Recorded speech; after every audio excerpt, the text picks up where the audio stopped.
हक़ाइक़ नहीं बल्कि गलत तर्जुमानी है। इंतखाबी फरिश्तों की नज़रसानी जम्मू कश्मीर के मौजूदा बाशिंदों का अहाता करेगी। तादाद में इजाफा उन राय दहिंदगान का होगा जिनकी उम्र 18 साल होगी। सरकारी तर्जुमान।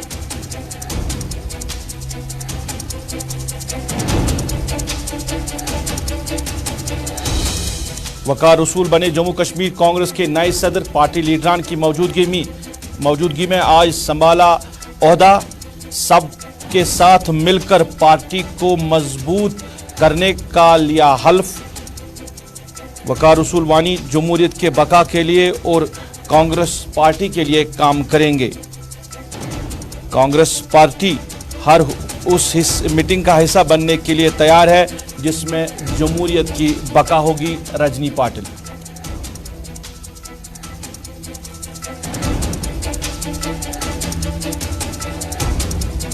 जिला बांडीपोरा में 3 दिनों के अंदर ट्रैफिक हादसे में कमसिन बच्ची की हुई मौत।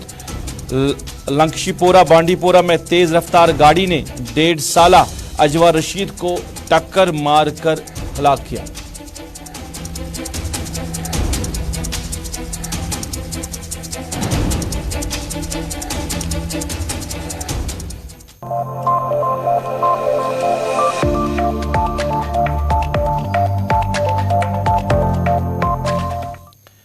अस्सलाम वालेकुम नाज़रीन, सफर के 4 बजे हैं। आप गुलिस्तान के श्रीनगर स्टूडियो से बराह रास्त स्पेशल रिपोर्ट देख रहे हैं अपने मेज़बान सईद रूफ फारूकी के साथ। नाज़रीन, स्पेशल रिपोर्ट में कुछ अहम खबरें आप तक लाने की कोशिश करेंगे। कांग्रेस के हवाले से भी बात करेंगे। कांग्रेस ने कहा कि जमहूरियत की बका के लिए हर उस मीटिंग का हिस्सा बनने के लिए कांग्रेस तैयार है जिसमें जमहूरियत की बका होगी, जिसमें जमहूरियत की बात होगी। इसके साथ साथ बांडीपोरा में आज एक और हादसा और 3 दिनों के अंदर दूसरी मौत वाक़ा हुई है कमसिन बच्ची की। इसके साथ साथ बात करेंगे अली मोहम्मद सागर ने भी वक्फ बोर्ड के जो फैसले पर उठाए सवाल। मगर सबसे पहले बात करेंगे जो आर्जी जो वोटरान की का मामला जो बना हुआ है जम्मू कश्मीर में, इस पे बात करेंगे। हालिया दिनों में प्रेस कॉन्फ्रेंस हुई थी इलेक्शन कमिश्नर की। उसमें जो कुछ हुआ उसके बाद जम्मू कश्मीर में कहीं ना कहीं सियासत बढ़ गई है और हर एक पॉलिटिकल पार्टी ने इस मामले को लेकर बात की। और इवन जो PAGD है यानी नेशनल कॉन्फ्रेंस कांग्रेस PDP, उन्होंने अब मंडे को इजलास भी रखा है इस हवाले से। मगर इस सारे मामले पे अब सरकार ने भी बात की और सरकार ने वजाहत दी है इन सारे मामलात को लेकर। सरकार का ये कहना है कि जो वोटरान की बात की जा रही है जिनका इजाफा होगा 20 से 25 लाख वोटरों की जहां पे बात की जा रही है, उनमें गैर जो रियासती होंगे यानी जो यहाँ पे रह रहे लोग हैं बाहर के आर्जी तौर पर, उनके हवाले से कोई हक़ाइक़ नहीं है बल्कि ये गलत तर्जुमानी है। ये कहना है सरकार का, सरकारी तर्जुमान का। इंतखाबी फरिश्तों में सिर्फ जो लोग होंगे वो जम्मू कश्मीर से ताल्लुक़ रखने वाले लोग होंगे जिनको इंतखाबी फरिश्त में लाया जाएगा, इस अहाते में लाया जाएगा। जो तादाद बढ़ाने की बात की जा रही है, क्योंकि जो राय दहिंदगान होंगे वो जम्मू कश्मीर से ताल्लुक़ रखने वाले होंगे और उनकी जो उम्र होगी वो उस डेट को यानी जिन ये फैसला लिया गया था वो 18 साल की होनी चाहिए। सारे मामलात पे जहां एक तरफ सियासत, जहां एक तरफ बयानबाजी, जहां एक तरफ एहतिजाज, इन सारे के बीच में सरकार ने वजाहत की है। और सरकार का ये कहना है कि जो फरिश्त जो है ये जो समरी रिवीजन किया जाएगा इस इंतखाबी फरिश्त में, उसमें जम्मू कश्मीर के जो बाशिंदे होंगे उनका इजाफा होगा और उनकी उम्र 18 साल की होगी। फिर इसमें 25 लाख से ज़ायद जो वोटरान का इजाफा का होने का इम्कान है। ये हक़ाइक़ की गलत तर्जुमानी है, ये कहना है सरकार का, जिसे मुफाद परस्तों की तरफ से फैलाया जा रहा है। इंतखाबी फरिश्तों की ये नज़रसानी जम्मू कश्मीर के मौजूदा बाशिंदों का अहाता करेगी और तादाद में इजाफा रिहाई दहिंदगान का होगा जिनकी उम्र 1/10/2022 को 18 साल की होगी। ये सरकार ने वजाहत तलब की है। कई जो लीडरान हैं इस हवाले से उन्होंने बात भी की। प्रेस कॉन्फ्रेंस हुई महबूबा मुफ्ती की तरफ से, फारूक अब्दुल्ला की तरफ से स्टेटमेंट, सारी जो सजाद गनी लोन ने भी ट्वीट करके इन सारे मामलात को लेकर बात की। आज सरकार ने वजाहत की। जहां कहीं कन्फ्यूजन था वो कन्फ्यूजन जो है दूर करने की बात कही गई है। अपनी पार्टी के जो लीडर है मोहम्मद अल्ताफ बुखारी ने वज़ीर-ए-आज़म का शुक्रिया अदा करते हुए कहा कि वज़ीर-ए-आज़म ने इसकी तरफ नज़रसानी की और ये जो आज सरकार ने वजाहत की है उसका उन्होंने वेलकम किया है। हम इसी मामले पे बात करेंगे और हमारे सीनियर साथी सैयद तजम्मुल बराह रास्त हमारे साथ जुड़े हैं, इनसे जानने की कोशिश करेंगे। तजम्मुल, खैर मकदम है आपका। जहां एक तरफ इस मामले को लेकर जो कि इलेक्शन कमीशन ने प्रेस कॉन्फ्रेंस की, एहतजाज हुए, ऑल पार्टीज मीटिंग बुलाई गई है मंडे के रोज़ फारूक अब्दुल्ला की रिहाइशगाह पे, और इस मामले पर कहीं ना कहीं सियासत हुई है। आज भी आम आदमी पार्टी ने इस मामले को लेकर प्रेस कॉन्फ्रेंस की, मगर सरकार ने वजाहत दे दी है। उन्होंने कहा कि जो बाहर के लोगों की बात की जा रही है, जो यहाँ पे आर्जी रिहाइश पजीर लोग हैं, उनकी बात की जा रही है, ये हकाइक से दूर है, ये कहीं भी नहीं है, बल्कि उन लोगों को इसमें रजिस्टर किया जाएगा, उन राय दहिंदान को जिनका ताल्लुक जम्मू कश्मीर से होगा और जिनकी उम्र 18 साल की होगी। बहुत बहुत शुक्रिया सईद रऊफ फारूकी। जम्मू कश्मीर में इलेक्शन कमीशन की तरफ से जो प्रेस कॉन्फ्रेंस हुई और उसके फौरन बाद, अगर आपको याद होगा, भारतीय जनता पार्टी के तर्जुमान अल्ताफ ठाकुर ने खैर मकदम किया। यानी कुछ तो था जो बाहर आया, कुछ तो है जिसकी बाद में पर्दादारी की गई, और जिसके बाद अगर बीजेपी ने इसका वेलकम किया, इसका गालिबन मतलब है कि ऑथेंटिसिटी जो प्रेस कॉन्फ्रेंस की है उसकी जो क्रेडिबिलिटी और साख है वो बढ़ गई। यानी इलेक्शन कमीशन ने कहा कि अब चूंकि वो लोग इंदराज में लाए जाएंगे जो जम्मू कश्मीर के नहीं हैं, जो जम्मू कश्मीर में तालिब इल्म होंगे, फौज में होंगे, लेबरर होंगे, जिनका ताल्लुक उत्तर प्रदेश, मध्य प्रदेश, झारखंड, बिहार और पंजाब से है। यानी ये बात जब सामने आई तो उसके फौरन बाद बीजेपी ने उसका वेलकम किया, जम्मू कश्मीर के तर्जुमान और कई एक तंजीमों ने इसका वेलकम किया। यानी एक मामला था जिसको बाद में जब पब्लिक डोमेन में आने लगा तो पहला ट्वीट महबूबा मुफ्ती ने किया। उन्होंने कहा कि बीजेपी जम्मू कश्मीर में तनहा और अकेले जम्मू कश्मीर की रीजनल पार्टीज के साथ, कौमी पार्टियों के साथ मुकाबला आराई करना नहीं चाहती है, उनमें उतनी क्षमता नहीं है कि इलेक्टोरल अलायंस के बाद, इलेक्टोरल अटेंडेंस आने के बाद शायद उतार चढ़ाव जो नताइज है वो जाहिर किए जा सकते हैं। लेकिन उसके बाद चूंकि कल से प्रेस कॉन्फ्रेंस का सिलसिला जारी रहा, मुजफ्फर हुसैन बेग ने आईनी और कानूनी दलाइल देने के बाद कहा कि वो कैसे डाल सकते हैं वोट, जो लगातार 35 से 370 हटने के बाद इलेक्शन कमीशन ने कहा कि अब बैरूनी रियासत के लोग जो है वो जम्मू कश्मीर में जो रिहाइश पजीर है या जम्मू कश्मीर में जो नौकरियां करते हैं वो वोट का इस्तेमाल कर सकते हैं, लेकिन उन्हें एक ही राज्य में, एक ही यूटी में, एक ही जगह पर वोट का इस्तेमाल करना होगा, दो जगह पर वोट का इस्तेमाल नहीं करना चाहिए था। इसके बाद उमर अब्दुल्ला, सजाद लोन ने कहा कि 87 के इंतखाबात और 87 की उन गलतियों को दोहराने की कोशिश की जा रही है, जिसके बाद पॉलिटिकल आवाजें आने लगी, क्योंकि 35 से 370 के बाद बेशतर मेन स्ट्रीम लीडरशिप जो है 35 से 370 की मनसूखी के विरोध में एहतजाज करना चाहते थे, गिरफ्तारियां हुई, डिटेंशन हुई। लेकिन इस मसले के बाद चूंकि तमाम स्टेक होल्डर्स ने अपनी बात रखी और कुछ देर पहले आज अलल सुबह सरकार ने अपना फैसला सुनाया। उन्होंने कहा कि सरकार ने जो 18 साल के अब उस उम्र के पड़ाव में नौजवान पहुंच रहे हैं, बच्चे पहुंच रहे हैं जो अपने हक राय दही का इस्तेमाल कर सकते हैं, यानी ये उन लोगों के लिए है। लेकिन जो इलेक्शन कमीशन का video audio byte, sound byte आप सुनेंगे तो उसमें साफ तौर पर कहते हैं, जिसका गालिबन आंकड़ा भी बीजेपी ने दिया, कहा कि 25 लाख वोटों का नहीं तजम्मुल, अब जो भी इलेक्शन कमीशन की प्रेस कॉन्फ्रेंस, अब जो वजाहत सरकार ने की है तो वहां पे लिखा गया है कि वजाहतन में कि जो जम्मू कश्मीर से ताल्लुक रखने वाले लोग होंगे जिनकी उम्र 18 साल होगी उनका इंदराज किया जाएगा, वो राय दहिंदान को वोट का हक दिया जाएगा। बाहर जो भी लोग यहाँ बाहर के रह रहे हैं उनको नहीं है। इसमें और भी जो वजाहत की गई है, मगर मैं शॉर्ट में जानना चाहूँगा कि सरकार ने जो अब ये वजाहत की है, क्या जो कन्फ्यूजन और कियास चल रहा था वो सारा अब खत्म हो चुका है? देखिए, खत्म तो हो गया, लेकिन जिस अंदाज से जिस प्रेस कॉन्फ्रेंस को संबोधित किया जम्मू कश्मीर में इलेक्शन कमीशन के सीनियर ऑफिसर ने, अगर आप उसका ऑडियो वीडियो सुनेंगे तो या तो उसमें गलती थी कहने में, क्योंकि बेशतर लोग कहते हैं, सियासी नाकदीन, सियासी मुबसरीन कहते हैं कि शायद उन्हें बताने में थोड़ी सी उन्होंने अल्फाजों का हेर फेर किया है, जिसके बाद ये इस तरह की सियासी सूरत हाल पैदा हुई। अब जो भी हुआ, चूंकि सरकार ने अपना स्टैंड क्लियर किया, जो 18 बरस के अब बच्चे वोट डालने के अहल होंगे, ये उन्हीं की फहरिस्त है। क्या उनकी तादाद 25 लाख हो गई है? क्या ये वोटरान जो नए वोटरान होंगे, ये तो कॉमन सेंस है, जब भी आप रिवीजन करते हैं, इलेक्टोरल रिवीजन करते हैं, जो 18 साल की उम्र में पहुंच गए वो इनबिल्ट ऑटोमेटिकली वो वोटर बन जाता है। यानी अब अगर ऐसी कवाहत थी, ऐसा कुछ इबाम था, इसको सरकार ने क्लियर किया। लेकिन सरकार ने रात को प्रेस कॉन्फ्रेंस देकर कुछ और कहा। सरकार ने प्रेस कॉन्फ्रेंस से अपना जो प्रेस रिलीज जारी किया। बहुत बहुत शुक्रिया तफसीलात देने के लिए। सरकार ने प्रेस कॉन्फ्रेंस की और जो फिगर्स दिए गए थे वाज़ेह तौर पर 20 से 25 लाख की बात कही गई थी, मगर अब जो सरकार ने वजाहत आज की है, वजाहत में यह कहा गया है कि बाहर के किसी भी शख्स को जम्मू कश्मीर में वोट का हक नहीं दिया जाएगा जो भी यहाँ पे आर्जी तौर रह रहे हैं, बल्कि ये उन लोगों का इदराज होगा, उन लोगों की फहरिस्त बनेगा जो जम्मू कश्मीर से ताल्लुक रखने वाले होंगे, जिनकी उम्र 18 साल की होगी।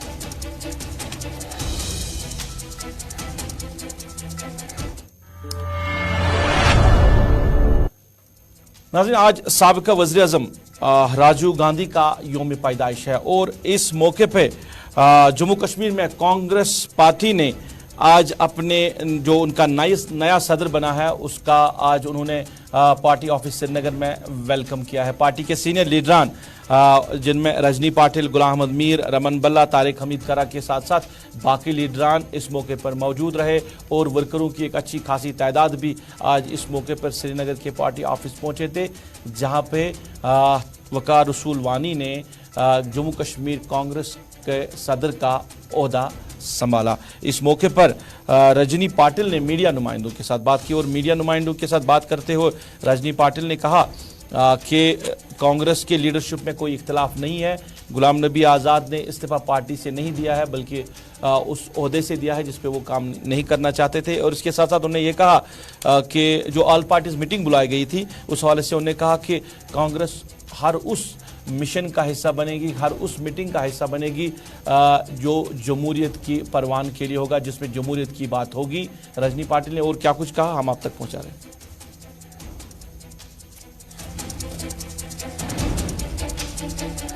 मीटिंग के बाद चर्चा होगी, लेकिन कांग्रेस पार्टी एक स्टैंड लेगी और उसको हम जल्दी से इतला करेंगे, विरोध करेंगे इसके लिए।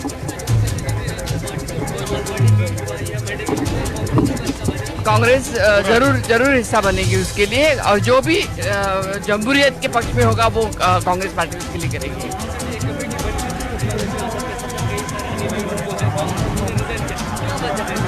जो गुलाम नबी आज़ाद साहब ने रिजाइन नहीं किया है, उन्होंने डिक्लाइन इसलिए कर दिया है हेल्थ ग्राउंड के ऊपर। हमारी उनकी लगातार बात होती रही है और आज़ाद साहब ने जो नाम दिए उसमें से रसूल साहब हो गए हैं।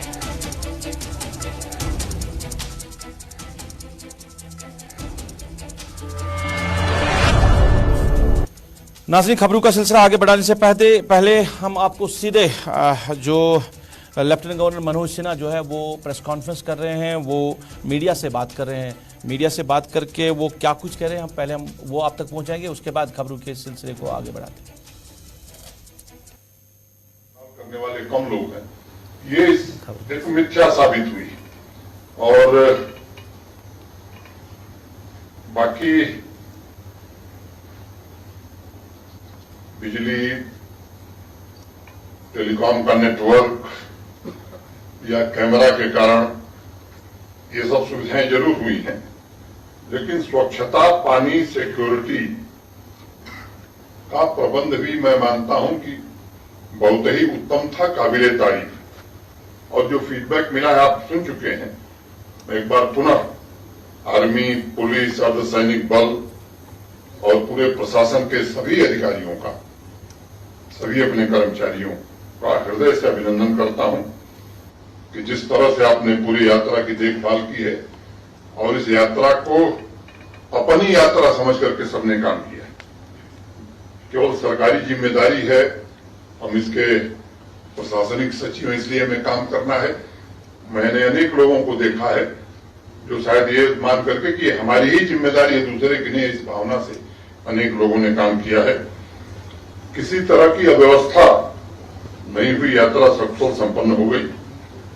ये हमारी प्राचीन सनातन परंपरा का प्रतीक है यात्रा, और मुझे लगता है कि जम्मू कश्मीर के लिए मानवता के कल्याण का सबसे आध्यात्मिक पर्व भी है। अमरनाथ जी श्राइन बोर्ड के अध्यक्ष के नाते मैं सभी नागरिकों, समाज सेवी संस्थाओं राजनीतिक दलों, सभी धर्मगुरुओं से इस यात्रा में योगदान देकर इसे सफल बनाने की अपील मैंने की थी। मुझे खुशी है कि समाज के सभी वर्गों ने अपना योगदान देकर हृदय की विशालता का परिचय दिया। जब भी कोई बड़ा आयोजन होता है तो 2-4 आलोचनाएं होती हैं और इस तरह के पुनीत कार्यों में सहयोगी बनकर के समाज के जागरूक नागरिक सहयोग भी करते हैं। तो उन लोगों का भी मैं स्वागत करता हूं जिन्होंने सही आलोचना की, उनका बहुत स्वागत। गलत आलोचना जिन्होंने की उनका और ज्यादा स्वागत। उनकी ऐसी आलोचनाओं से हमें भी सबक मिलती है, काम करने की प्रेरणा मिलती है और अनेक कीर्तिमान भी इस यात्रा में स्थापित हुए और अनेक उत्कृष्ट आयोजनों में से ये आयोजन में मैं मानता हूं कि अपना एक विशेष स्थान रखेगा। 3 वर्षों में बहुत कुछ बदला है।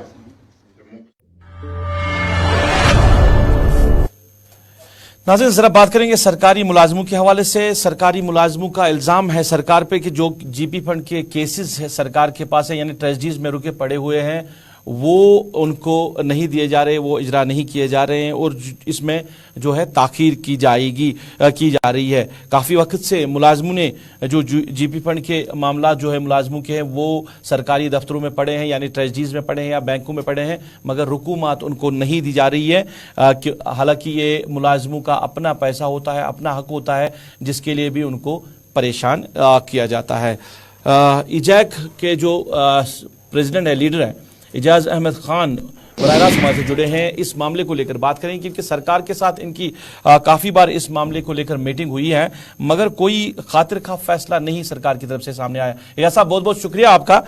ये जो जीपी फंड के मामलात है, ये जो जीपी फंड के मामलात हैं मुलाजमों के, बताया जा रहा है कि तकरीबन 1 साल से ये रुके पड़े हैं सरकारी दफ्तरों में, यानी ट्रेजरीज में या बाकी महकमों में, और मुलाजिम बार बार ये कह रहे हैं कि जो उनके अपने रुकूमात है, जो उनका अपना पैसा है, वो उनको नहीं दिया जा रहा है। आप मुलाजमों की अंजुम है, आप मुलाजमों को रिप्रेजेंट कर रहे हैं, आपके पास भी इस तरह के मामलात पहुंचे हैं, सरकार के साथ आपकी बात हुई है, क्या कुछ सरकार कह रही है इन मामलात को लेकर?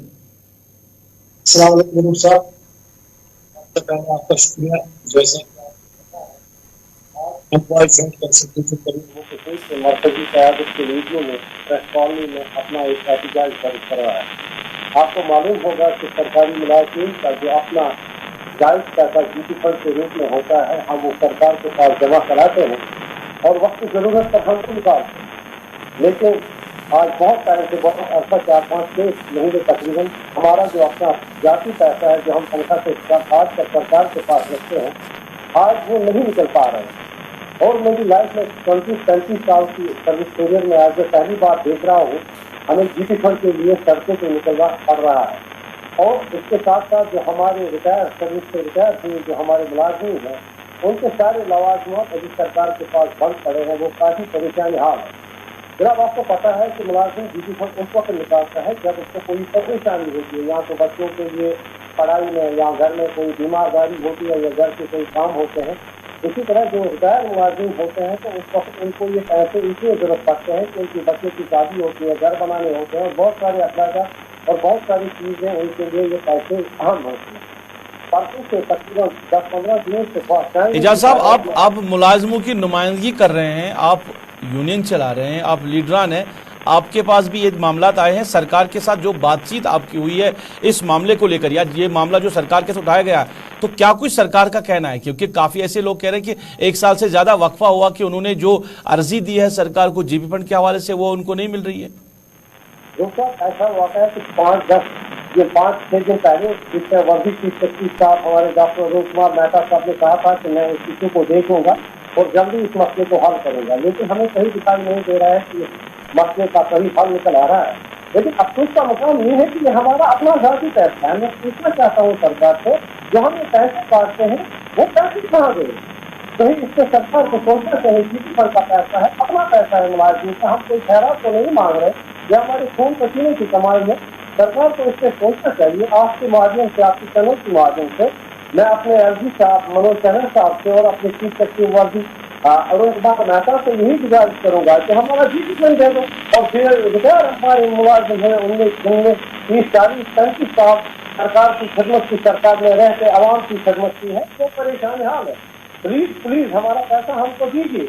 ये पहली बार हम देख रहे हैं, हमारा 35-40 साल का मेरा सर्विस करियर है, हमने पहली बार देखा कि बीपी फंड के लिए हमें सड़कों पर निकलना पड़ रहा है। एजाज साहब बहुत बहुत शुक्रिया बात करने के लिए। ये मुलाजमों का पैसा है जिसके लिए मुलाजमों को इतनी ज़्यादा कोशिशें करनी पड़ती हैं। हालांकि लीडरान भी कह रहे हैं कि हालिया दिनों में जो उनकी चीफ सेक्रेटरी साहब के साथ मीटिंग हुई है उसमें बताया गया था कि ये सारे मामला जो है हल किए जाएंगे, मगर अभी ऐसा कुछ नहीं हुआ है। और जो जीपी फंड और ग्रेजुएटी के मामला जो है मुलाजमों के, वो सरकार के पास पड़े हैं और सरकार ने अभी तक जो रुकूमात हैं वो वागुजार नहीं किए हैं।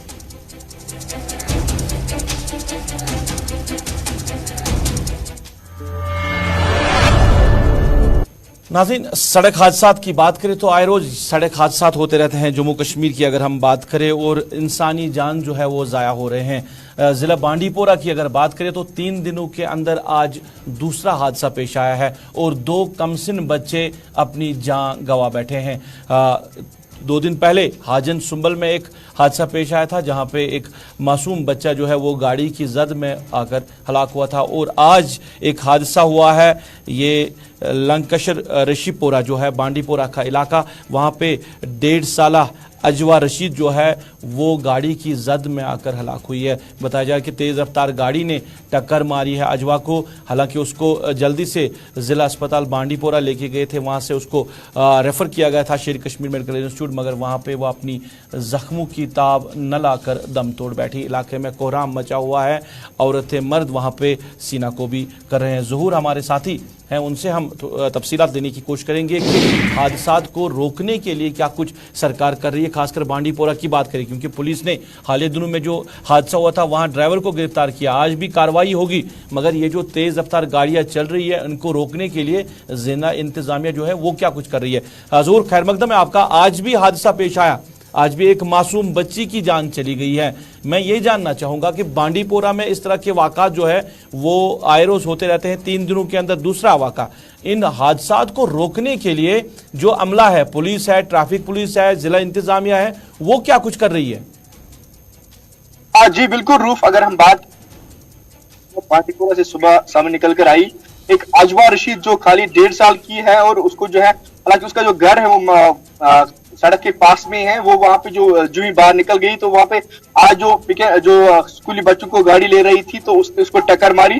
उसके बाद उसको नजदीकी जो उनका हॉस्टल पड़ रहा है डिस्ट्रिक्ट हॉस्पिटल बांडीपोरा, वहां पे लेके उसकी जो हालत थी वो बहुत ज्यादा नाजुक थी। उसके बाद उसको इमीडिएटली जो है डॉक्टरों ने इसको सलाह मशवरा करते हुए इसको सिक्किम सौरा रेफर किया गया है, जहाँ पे इसको ट्रीटमेंट चल रहा था। लेकिन इसको जो है फिर 12 बजे के करीब ही इसकी जो मौत वाक़या हुई, उसके बाद इसकी बॉडी आबाई गांव जो लंकिशपुरा लाई गई थी वहां पे सभी मातम बिछ गया। अगर हम बात करेंगे 2 दिन कबल जी हाजन के जो परेमाला इलाके में भी एक बच्चे की 4 साल की बच्ची की मौत हुई है।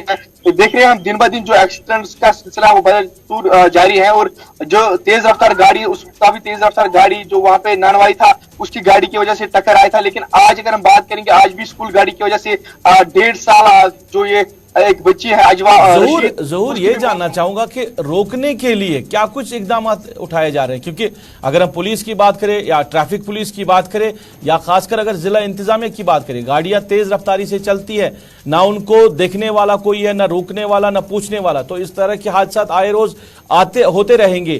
तो जिला इंतजामिया का जो रोल है ट्रैफिक निजाम को बेहतर करने के हवाले से, ट्रैफिक निजाम को देखरेख करने के हवाले से, वो रोल कहां पे आप देख रहे हैं और इंतजामिया क्या कुछ कर रही है? देखिए रूफ, अगर हम बात करें इंतजाम के हवाले से, लेकिन पुलिस के हवाले से आए रोज हम देखते हैं हर नाके लगे होते हैं। अगर हम बांडीपुर की जिले की बात करें, कम से कम जो हाईवे होता है या आसपास के जो थाने हैं वहां पे जो नाके रहते हैं, और कंटिन्यूस हम देख रहे हैं गाड़ियां या उसके साथ साथ स्कूटर सवार होते हैं, कई गाड़ियां सीज होती हैं। रोज मुझे लग रहा है 10 से 12 जो एवरेज गाड़ियां जो बांडीपोरा में सीज होती होगी, जिसके वजह से डॉक्यूमेंट्स नहीं होते हैं, या इनके जो अगर रफ्तार भी गाड़ी कोई होती है उसको भी फिर बहुत बहुत शुक्रिया जरूर तफसीलात देने के लिए। आज जिला बांडीपोरा में एक और हादसा पेश आया और आज भी 1.5 साला बच्ची जो है वो हादसे की शिकार हुई है। मगर सवाल यह है कि 3 दिनों के अंदर 2 हादसों में 2 कमसिन बच्चों की जान तो ट्रैफिक निज़ाम को देखने के लिए इंतज़ामिया क्या कुछ कर रही है। सड़कों पे गाड़ियां तेज़ रफ्तारी से चल रही है, उनको रोकने के लिए, उनको मॉनिटर करने के लिए क्या इंतज़ामिया जो है वो नज़र नहीं रख रहे हैं। जो महकमा पुलिस है या जो ट्रैफिक पुलिस है, रूरल ट्रैफिक पुलिस जो है वो कहाँ पे है, उनका रोल क्या है, ये एक बड़ा सवाल है। अगर आज इन जो ट्रैफिक निज़ाम को बेहतर करने के लिए या इन ड्राइवरों के खिलाफ कार्रवाई न की गई है तो आए रोज़ इस तरह के हादसात होते रहेंगे, जिसमें जो कीमती जानें हैं वो ज़ाया होती रहेंगी।